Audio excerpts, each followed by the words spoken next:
8 most important adjustment बताने वाला हूं बोर्ड एग्जामिनेशन में, इससे बाहर आपको कुछ देखने को नहीं मिलेगा। एक एक करके तसल्ली से नेक्स्ट 10 मिनट्स के अंदर सारे एडिशनल पॉइंट मैं यहां पे डिस्कस करूंगा। फिर जो क्वेश्चंस मैं आपको बताऊंगा आप उन क्वेश्चंस को प्रैक्टिस करके जाना। कैश फ्लो में 8 नंबर आपके पक्के हो जाएंगे। सबसे पहले मैं इन एडिशनल पॉइंट्स की बात करूंगा। अभी interest paid, dividend paid, tax paid, provision for tax account, assets account और इन्वेस्टमेंट अकाउंट। ये तो आपको पता होना चाहिए। मैंने आपको एसेट्स अकाउंट सिखा रखा है, इन्वेस्टमेंट अकाउंट सिखा रखा है, वो अकाउंट कैसे बनाना होता है। कोई भी अकाउंट तभी बनाते हैं जब एडिशनल पॉइंट में उसके बारे में कुछ गिवन हो। तो एसेट्स और इन्वेस्टमेंट्स के बारे में अगर एडिशनल पॉइंट में कुछ गिवन है तो आप उसको अकाउंट बनाना। अगर आपको बैलेंस शीट के अंदर डेप्रिसिएशन दे रखा है और एडिशनल पॉइंट में भी डेप्रिसिएशन दे रखा है, एसेट को बेचने की बात कही गई है, तो आप 2 अकाउंट बनाओगे। और ऐसे क्वेश्चन में ना फिर कम एडिशनल पॉइंट्स होते हैं और कोई एडिशनल पॉइंट नहीं होगा। Interest on debenture most important है। ये वीडियो बनाने का पर्पस यही है कि आपको इंटरेस्ट ऑन डिबेंचर्स अच्छे से सिखा सकूं। Extra ordinary item, goodwill, patent, trademark का क्या ट्रीटमेंट होगा, इनकम टैक्स रिफंड का क्या ट्रीटमेंट होगा, सिक्योरिटीज प्रीमियम का क्या ट्रीटमेंट होगा, बोनस शेयर अगर आप इशू कर रहे हो या फिर आप शेयर इशू कर रहे हो, डिबेंचर इशू कर रहे हो अदर देन कैश, तो यार इसकी कोई एंट्री नहीं होती, बता दूं आपको। क्योंकि आप फ्री में शेयर इशू कर रहे हो, पैसा तो आ नहीं रहा। या फिर शेयर इशू करके आप बिल्डिंग मशीन खरीद रहे हो, डिबेंचर इशू करके आपने फर्नीचर खरीदा, बिल्डिंग खरीदा, भैया ये रिकॉर्ड नहीं होगा। कैश फ्लो स्टेटमेंट बना रहे हैं तो कैश का फ्लो होना इसके अंदर बहुत जरूरी है। तो आओ एक एक करके सारे एडिशनल पॉइंट देखते हैं। सबसे पहले ध्यान समझना, इससे बाहर कोई एडिशनल पॉइंट बन ही नहीं सकता। अगर आप इन एडिशनल पॉइंट को प्रैक्टिस कर लोगे तो कैश फ्लो में 6 नंबर वाले क्वेश्चन में 6 पूरे मिलेंगे। इंटरेस्ट पेड एडिशनल पॉइंट में लिखा है, एडिशनल पॉइंट में डिविडेंड पेड लिखा है, एडिशनल पॉइंट में इंटरिम डिविडेंड पेड लिखा है। सर इंटरिम डिविडेंड क्या होता है? ऐसा डिविडेंड जो सेम ईयर प्रपोज हो जाए और सेम ईयर ही पे हो जाए। अदरवाइज डिविडेंड पहले प्रपोज होता है, फिर डिक्लेयर होता है, फिर पे होता है। But same year propose same year पे अगर हो गया तो उसको बोलते हैं इंटरिम डिविडेंड।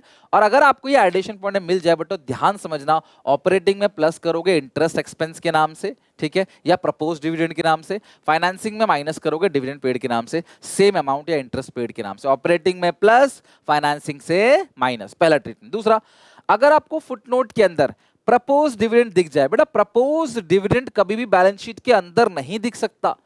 AS4 के अकॉर्डिंग वो हमेशा आपको कंटिंजेंसी है, वो दिखेगा आपको फुटनोट के अंदर बैलेंस शीट के नीचे। तो ध्यान से देखना, प्रीवियस ईयर का ही ऑपरेटिंग में प्लस होगा प्रपोज डिविडेंड टिप के नाम पे। शुरू में बताया ना टिप, TIPP, और उसके बाद जो प्रीवियस ईयर का है वो फाइनेंसिंग से माइनस होगा। ऑपरेटिंग में प्लस किस नाम से करोगे? Propose dividend. फाइनेंसिंग में माइनस किस नाम से करोगे? डिविडेंड पेड के नाम से। सर करंट ईयर का इग्नोर करना है, करंट ईयर का कुछ भी नहीं करना आपने। तो अगर आपको फुटनोट में प्रपोज डिविडेंड दिया गया है तो करंट ईयर का ऑपरेटिंग में प्लस करोगे और प्रीवियस ईयर का ऑपरेटिंग से ही क्या करोगे, सॉरी फाइनेंसिंग से क्या करोगे? माइनस करोगे। ये समझ आ गया? बहुत इंपॉर्टेंट है, ध्यान रखना ये फुटनोट वाला। टैक्स पेड एडिशनल पॉइंट में दिया है, खाली टैक्स पेड दिया है एडिशनल पॉइंट में, बैलेंस शीट में कुछ भी नहीं गिवन है। तो उस सिचुएशन के अगर बैलेंस शीट में सर गिवन है तो फिर तो आप अकाउंट बनाओगे। अकाउंट से मेड पेड मिल जाएगा, पेड ऑपरेटिंग से माइनस और मेड ऑपरेटिंग में प्लस, ये तो पता ही है आपको। तो अगर टैक्स पेड एडिशनल पॉइंट में दिया गया है 40,000, तो मेड कितना हमको तो पता ही नहीं है, तो हम मानेंगे टैक्स पेड ऑपरेटिंग से माइनस कर देना और सेम अमाउंट 40,000 आप ऑपरेटिंग में प्लस भी कर देना। बिना प्रोविजन बनाए आप टैक्स की पेमेंट नहीं कर सकते। तो अगर किसी क्वेश्चन में टैक्स पेड गिवन है नीचे, तो हम मानेंगे उतना ही प्रोविजन फॉर टैक्स मेड भी है। उसी तरीके से जैसे यहाँ पे इंटरेस्ट अगर पेड है तो आप ऑपरेटिंग में प्लस भी करते हो, फाइनेंसिंग से माइनस भी करते हो। तो टैक्स पेड अगर गिवन है तो पेड ऑपरेटिंग से माइनस होगा और उसी का मेड आप ऑपरेटिंग में क्या करोगे? प्लस करोगे, राइट। अच्छा नेक्स्ट है provision for tax balance sheet में है, एडिशनल पॉइंट पे कुछ भी नहीं है, ओनली बैलेंस शीट। यहां ओनली लिखना भूल गया, ओनली इन बैलेंस शीट। अगर provision for tax balance sheet के अंदर है तो करंट ईयर का ऑपरेटिंग में प्लस करोगे प्रोविजन फॉर टैक्स मेड के नाम से और प्रीवियस ईयर का ऑपरेटिंग से माइनस करोगे टैक्स पेड के नाम से। यानी कि करंट ईयर का बनता है प्रोविजन और पिछले साल का आप टैक्स पेड करते हो। अच्छा अगर बैलेंस शीट के अंदर भी दे रखा है और साथ में एडिशनल पॉइंट में टैक्स मेड या पेड कुछ भी दे रखा है, फिर तो आपको प्रोविजन फॉर टैक्स का अकाउंट बनाना पड़ेगा। बहुत सिंपल अकाउंट है, यहां लिखते हो by balance BD opening balance, यहां लिखोगे to balance CD closing balance. और एडिशनल में टैक्स पेड अगर दिया है तो यहां टैक्स पेड लिख दो, तब आंसर जो बचेगा बैलेंसिंग फिगर वो प्रोविजन फॉर टैक्स मेड बचेगा। और अगर मेड दे रखा है तो आंसर पेड बचेगा। तो जो पेड है वो ऑपरेटिंग से माइनस होगा सबसे आखिरी में, और मेड टिप के अंदर शुरू शुरू में ऑपरेटिंग में प्लस होगा। मेड प्लस पेड माइनस, तो अकाउंट बना के मेड और पेड निकलेगा। लेकिन खाली बैलेंस शीट में है तो करंट ईयर का मेड, प्रीवियस ईयर का पेड, जो पिछले साल बनाया था उसको पे करेंगे, इस साल का बनाएंगे। और खाली एडिशनल पॉइंट में टैक्स पेड लिखा है तो ऑब्वियसली आप सेम अमाउंट मेड मान के ऑपरेटिंग में प्लस और ऑपरेटिंग से ही माइनस, ऑपरेटिंग में प्लस ऑपरेटिंग से ही माइनस। सर अगर टैक्स रिफंड दिया गया है वो एडिशनल पॉइंट में दिया होगा, ऊपर कभी नहीं मिलेगा आपको, तो क्या करोगे, उस टैक्स रिफंड के अमाउंट को जो भी हमारे क्वेश्चन में प्रोविजन फॉर टैक्स है उससे भी घटा देना, और जो भी टैक्स पेड है उससे भी घटा देना। फिर जो आएगा तो वो टैक्स पेड तो जानते ही आप ऑपरेटिंग माइनस होता है, अब प्रोविजन फॉर टैक्स तो जानते ही आप ऑपरेटिंग में प्लस होता है। मतलब इनकम टैक्स रिफंड दोनों को कम कर देगा। अगर मैं बोलूं किसी क्वेश्चन में टैक्स 50,000 का है, अब प्रोविजन है 40,000 का, इनकम टैक्स रिफंड 10,000 का है, तो ये 50 नहीं 40 ही दिखेगा, और ये 40 नहीं 30 ही दिखेगा। तो ये 30,000 प्लस करोगे ऑपरेटिंग में, ये 40,000 ऑपरेटिंग से माइनस करोगे, तो टैक्स पेड तो माइनस ही होगा, प्रोविजन फॉर टैक्स मेड तो प्लस ही होगा, लेकिन दोनों फिगर को कम कर देगा, दोनों फिगर को लेस कर देगा क्या, income tax refund. Goodwill, patent, trademark intangible asset है, अगर ये परचेज हो रहा है तो इन्वेस्टिंग से माइनस, अगर ये राइट ऑफ हो रहा है तो ऑपरेटिंग में प्लस। ये हमेशा बैलेंस शीट के अंदर ही मिलेगा आपको, उससे बाहर नहीं मिलेगा। सर पहचानोगे कैसे कि परचेज हो रहा है या सेल हो रहा है? It's very very easy. 5 lakh से 6 लाख हो गया, तो पहले 5 लाख था 5 लाख, अब 6 लाख हो गया, तो परचेज किया 1 लाख, माइनस कर देना इन्वेस्टिंग में। अगर 5 से 4 हो जाए तो राइट ऑफ कर देना, राइट ऑफ हो गया यहाँ पे 1 लाख रुपए, तो ऑपरेटिंग से क्या कर देना, उसको प्लस कर देना। अच्छा, इंटरेस्ट और डिविडेंड रिसीव, पेड नहीं रिसीव अगर हुआ है, ये भी एडिशनल पॉइंट लिखा रहेगा, रिसीव हुआ तो किस पे मिलता है इंटरेस्ट डिविडेंड, इन्वेस्टमेंट पे, तो ऐड कर देना क्लास यहाँ पे इंटरेस्ट रिसीव और डिविडेंड रिसीव इन्वेस्टिंग में, और सेम फिगर ऑपरेटिंग से माइनस कर देना इंटरेस्ट और डिविडेंड इनकम के नाम से। तो अगर एक्सपेंस की बात है तो फाइनेंसिंग से माइनस, ऑपरेटिंग में प्लस, इनकम की बात है तो इन्वेस्टिंग में प्लस और ऑपरेटिंग में माइनस, इससे बाहर कोई केस नहीं बनेगा। Issue of bonus share from capitalising reserve, company जब बोनस शेयर इशू करती है ना, नॉर्मल शेयर इशू करती है तो एंट्री होती है bank account debit to share capital, लेकिन जब कंपनी बोनस शेयर इशू करती है तो सिक्योरिटीज प्रीमियम रिजर्व या capitalisation reserve to share capital, यानी कि इस चीज को कहीं भी आप एंट्री नहीं करोगे। क्यों? क्योंकि यार आपने जो बोनस इशू किया है ना वो रिजर्व को कैपिटलाइज करके किया है, आपने पैसे नहीं लिए जनता से, फ्री में इशू किया, या फिर आपने बिल्डिंग मशीन फर्नीचर खरीद लिया आपने मतलब शेयर इशू करके या डिबेंचर इशू करके, तो नो एंट्री। क्यों? कोई पैसा नहीं आया। तो इस सिचुएशन में आपको दिखेगा कि सिक्योरिटीज प्रीमियम घट रहा है। आमतौर पे सिक्योरिटीज प्रीमियम कभी घटता नहीं है, वो घटता तब है जब बोनस इशू करते हो। आप याद करो थ्योरी के अंदर मैंने पढ़ाया हुआ आपको, सिक्योरिटीज प्रीमियम रिजर्व के यूजेस क्या क्या होते हैं, कंपनी का क्या क्या यूजेस कहता है, उसमें एक यूज ये भी था, issue fully paid bonus share. अगर आपने fully paid bonus share issue किया है तो आप सिक्योरिटीज प्रीमियम को वहां से यूज कर सकते हो। तो आपको दिखेगा सिक्योरिटी प्रीमियम कम हो रहा है, लेकिन आपको उसे इग्नोर करना है, कुछ नहीं करना। शेयर कैपिटल भी बढ़ रहा होगा, 5 लाख से 7 लाख 2 लाख शेयर आपने इशू किया, उसे इग्नोर करना है। 2 लाख सिक्योरिटी प्रीमियम कम हुआ, उसे इग्नोर करना है। दोनों को आपने इग्नोर करना है, मतलब बोनस शेयर और अदर देन कैश को इग्नोर करना है।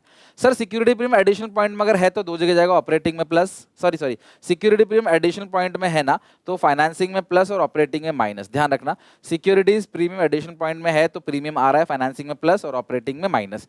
लेकिन अगर सिक्योरिटी प्रीमियम बैलेंस शीट के अंदर है तो वो क्लास बढ़ रहा होगा, ऑब्वियसली घटता हुआ नहीं दिखेगा, इस केस में घटता हुआ दिखेगा, बस उसको इग्नोर करना है। अगर बढ़ रहा है तो उसे फाइनेंसिंग में प्लस कर दोगे, सिक्योरिटीज प्रीमियम रिजर्व फाइनेंसिंग में प्लस। एक्स्ट्रा ऑर्डिनरी आइटम, ध्यान समझना, अगर आपको एडिशनल पॉइंट में कोई एक्स्ट्रा ऑर्डिनरी आइटम मिल गया, loss by fire, loss by theft, earthquake, natural calamity, tsunami की वजह से, तो उस एक्स्ट्रा ऑर्डिनरी आइटम से जो भी लॉस हुआ है वो टिप के बाद, टीआईपीपी जब लिखते हो ना, transfer to reserve, interim dividend, उसके अलावा क्लास प्रपोज डिविडेंड हो गया, प्रोविजन फॉर टैक्स हो गया, वहीं पे उस लॉस को ऐड कर देना, और उससे जो भी इंश्योरेंस क्लेम मिला है वो आप ऑपरेटिंग से उसी में ही क्या कर देना, माइनस, सेम प्लस और minus, net effect zero, plus और माइनस कर देना। अगर सेम फिगर है तो, अलग फिगर है तो भी लॉस को प्लस करना है, और जो भी उस इससे इंश्योरेंस क्लेम जो भी मिलेगा उस इंश्योरेंस क्लेम को आपने माइनस करना है। सर अगर किसी क्वेश्चन में खाली क्लेम दिया हुआ है तो, हवा में तो क्लेम मिलेगा नहीं, लॉस हुआ होगा तभी तो क्लेम मिलेगा। तो अगर खाली क्लेम दिया हुआ है तो अज्यूम करेंगे कि लॉस भी उतने का ही है। मान लो कभी दिया है कि लॉस हो गया 5 लाख, क्लेम मिल गया 3 लाख, 3 लाख माइनस करोगे 5 लाख प्लस करोगे, ऑपरेटिंग में सबसे ऊपर। लेकिन लिखा है कि जो जो लॉस है वो गिवन ही नहीं है, बस क्लेम गिवन है 3 लाख। तो 3 लाख का क्लेम मिला है तो ऑब्वियसली 3 लाख का लॉस भी हुआ होगा, तो वही 3 लाख प्लस करोगे, वही 3 लाख माइनस करोगे। ये कुछ ऐसा है जैसे टैक्स पेड दिया होता है तो मेड प्लस करते हैं और पेड को माइनस करते हैं, सेम फिगर। यहाँ पे भी लॉस का अगर क्लेम मिला है तो ऑब्वियसली क्लास क्लेम तो तभी मिला होगा जब लॉस हुआ होगा।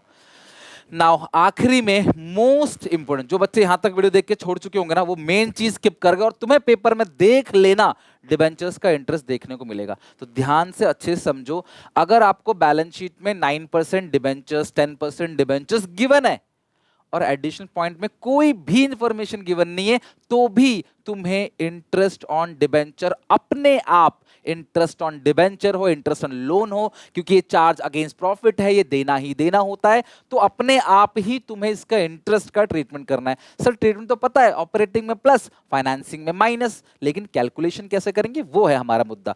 तो आपको अगर यहां पे 9% डिबेंचर्स गिवन है, ओपनिंग में 5 लाख, क्लोजिंग में 6 लाख, एडिशनल पॉइंट लिखा है डिबेंचर्स इशू ऑन 31 मार्च। तो ये जो 1 लाख के डिबेंचर इशू है वो एंड में हुए हैं। तो इस सिचुएशन के अंदर आपको अगर ये डिबेंचर इशू या रिडीम जो भी कुछ हो रहा है, अगर ये एंड में हो रहा है तो हमेशा इंटरेस्ट साल के शुरू वाले फिगर पे लगेगा। तो 5 लाख का 9% 45,000, ऑपरेटिंग में प्लस करोगे इंटरेस्ट एक्सपेंस के नाम से, और फाइनेंसिंग में इंटरेस्ट पेड के नाम से 45,000 माइनस करोगे। बाकी 1 लाख डिबेंचर इशू हुआ है वो भी तो फाइनेंसिंग में आएगा, इशू ऑफ डिबेंचर्स 1 लाख। यानी रूल क्या है, मुंह खोल के बोलो, एंड में इशू रिडीम हुआ है तो शुरू वाले पे कैलकुलेट करेंगे, शुरू में इशू या रिडीम हुआ है तो एंड वाले पे कैलकुलेट करेंगे। सर लॉजिक क्या है, लॉजिक समझाता हूं।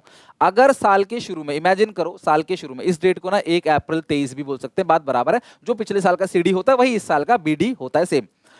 साल के शुरू में तुम्हारे पास 5 लाख रुपए के डिबेंचर्स हैं, साल के शुरू में, साल के अंत तक वो 5 लाख ही रहा, और फिर लास्ट डेट पे आपने 1 लाख और इशू कर दिया, किस डेट पे, 31 मार्च 24। तो इस पे तो इंटरेस्ट जाएगा नहीं ना। तो साल के शुरू में 5 लाख था, साल तक 5 लाख रहा, इसीलिए 5 लाख पे ही आपने 9% कैलकुलेट किया। यह है समझने की बात, और दिमाग में सेट कर लो, शुरू में हुआ है तो एंड पे, एंड में हुआ है तो शुरू पे कैलकुलेट करेंगे। अगला डिबेंचर 9% डिबेंचर से 3 लाख 4 लाख, और एडिशनल पॉइंट में लिखा है डिबेंचर 1 अप्रैल को इशू किया, साल के शुरू में इशू कर दिया, यानी कि साल के शुरू में ओपनिंग था 4 लाख, 1 लाख और इशू कर दिया, तो ऑब्वियसली 5 लाख हो गया पूरे साल।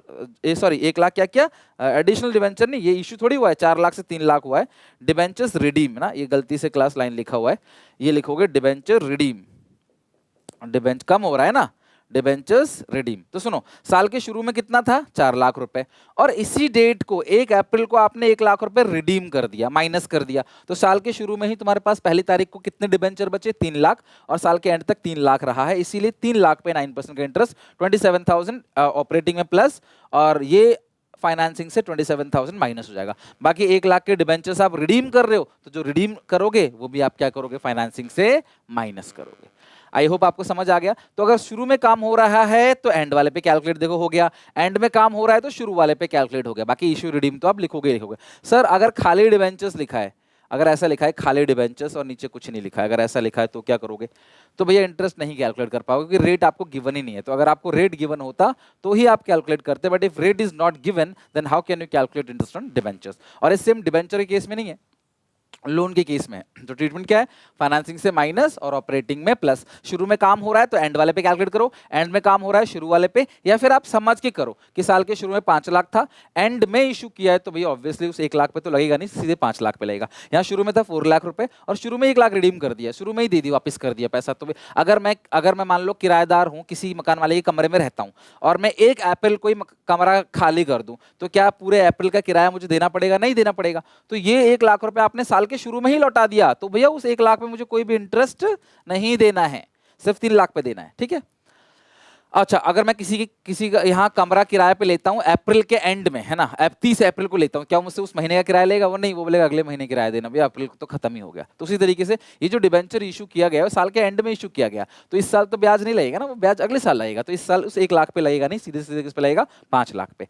अच्छा सर, अगर क्वेश्चन साइलेंट है इशू रिडीम के बारे में, तो अगर क्वेश्चन कुछ नहीं कह रहा, यहाँ पे तो लिखा हुआ है एडिशनल पॉइंट में, लेकिन अगर सिर्फ डिबेंचर दिया गया है और एडिशनल पॉइंट में कुछ भी नहीं लिखा है, तो हमेशा क्लास आप किस पे कैलकुलेट करोगे, ओपनिंग बैलेंस पे कैलकुलेट करोगे। ये पैटर्न है, हमेशा ओपनिंग बैलेंस पर ही आपको इंटरेस्ट कैलकुलेट करना होता है। अगर इस तरीके से दिया गया है ना 5 लाख 4 लाख 9% डिबेंचर्स कुछ भी नहीं है, तो ये मान लो ओपनिंग है और ये क्लोजिंग है, या फिर ये करंट ईयर है ये प्रीवियस ईयर, तो हमेशा इस ओपनिंग वाले फिगर पे आपको कैलकुलेट करना होता है, कुछ नहीं गिवन है। ये कॉमन प्रैक्टिस है, पूरा इंडिया यूज करता है। अगर आप क्लोजिंग पे निकाल दोगे तो भी आंसर सही आएगा, लेकिन एक कॉमन प्रैक्टिस है, तो कोई टीचर नंबर ना काट ले, तो हमेशा ओपनिंग पे ही कैलकुलेट करना।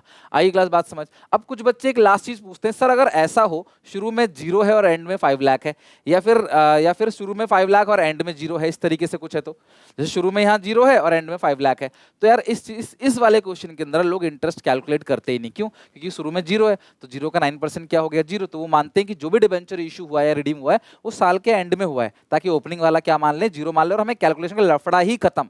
इसी का उल्टा, अगर इसी का उल्टा ओपनिंग है 5 लाख है, क्लोजिंग में 0, तो यहां पे भी बच्चे क्या करते हैं? कोई भी इंटरेस्ट की कैलकुलेशन नहीं करते। वो सोचते हैं शुरू में 5 लाख है, एंड में 0 है, तो हम मानते हैं कि जो भी डिबेंचर ये रिडीम हुआ है 5 लाख से 0 हो गया, रिडीम हुआ साल के शुरू में ही कर दिया, तो पूरे साल कोई कर्जा नहीं, तो इसीलिए वो वहां पे 0 इंटरेस्ट कैलकुलेट करते हैं। तो ना ही प्लस करने का लफड़ा, ना ही माइनस करने का लफड़ा, इसको बिल्कुल इग्नोर कर देते हैं। बट ये बहुत रेयरेस्ट है, लेकिन हाँ पेपर में आ सकता है, ध्यान रखना। अगर एक जगह 0 है ना, दो में से एक जगह अगर 0 है, तो इंटरेस्ट कैलकुलेट करना ही मत, बात खत्म, और पूरे नंबर आपको मिलेंगे। ओके चलो। अच्छा, अगर रेट ऑफ इंटरेस्ट नहीं गिवन है तो इग्नोर कर देना। लास्ट, अगर ऐसा लिखा हो डिबेंचर शुरू में 6 लाख एंड में 8 लाख, और एडिशनल डिबेंचर ना इशू या रिडीम जब भी हो रहा होगा, रिडीम कम होता है, इशू जो है बढ़ रहा है, तो वो किसी और डेट को हो रहा होगा, 1 अक्टूबर, 30 सितंबर, 1 जुलाई, 1 जनवरी, 31 दिसंबर, ऐसा कोई भी और डेट हो सकता है। तो करना क्या है, ध्यान समझना। देखो शुरू में कितना था? 6 लाख, 6 लाख का 9%, 9% 54,000 पूरे साल का लग गया।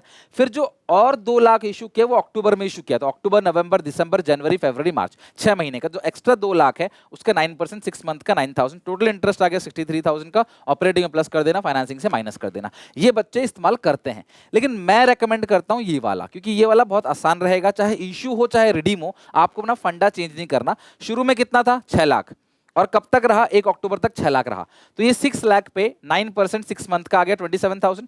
फिर 1 अक्टूबर से 1 अक्टूबर को तुमने 2 लाख और इशू कर दिया, तो अब तुम्हारा कर्जा कितना है? 8 लाख का, 9% 6 मंथ का 36,000, तो ये 63,000। देखो सेम आएगा कैलकुलेशन, जो तुम्हें अच्छा लगे तुम यूज कर लो, मैं वो यूज करता हूं। अब मान लो ये 8 लाख से घट के 6 लाख हो रहा होता, तो मैं 8 लाख पे 9% 6 महीने का, 2 लाख लौटा दिया, फिर 6 लाख पे 9% 6 महीने का।